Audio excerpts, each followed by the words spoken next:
İmam Sadiq əleyhissalamdan soruşdular: "Həyatını hansı prinsiplər üzərində qurmusan?" İmam cavab verdi: "4 şey üzərində. Bildim ki, mənim işimi başqası görməyəcək. Ona görə də özüm çalışdım. Bildim ki, Allah Taala halımdan xəbərdardır. Ona görə də həya etdim. Bildim ki, mənim ruzumu başqası yeməyəcək. Ona görə də rahat oldum. Bildim ki, sonum ölümdür. Ona görə də hazırlaşdım."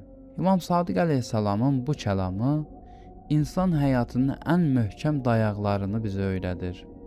O Həzrət buyurur ki, həyatını 4 əsas prinsip üzərində qurub. Birincisi, insan bilməlidir ki, onun əməlini onun yerinə heç kim etməyəcək. Bu dərk məsuliyyət yaradır və bizi tənbəllikdən xilas edərək çalışqan olmağa sövq edir. İkincisi, Allah Taala'nın hər an bizi gördüyünü bilməkdir. Bu şuur insanın daxilində həya yaradır və onu günahdan çəkindirir. Üçüncüsü, ruzu məsələsidir. İnsan anlayanda ki, onun ruzusunu heç kim əlindən ala bilməz. Qəlbi aramlıq tapır, həsəd və qorxu azalır. Dördüncüsü isə ölümü unutmaq yox, ona hazırlaşmaqdır. Ölümü xatırlayan insan həyatını daha mənalı, daha məsuliyyətli yaşayır.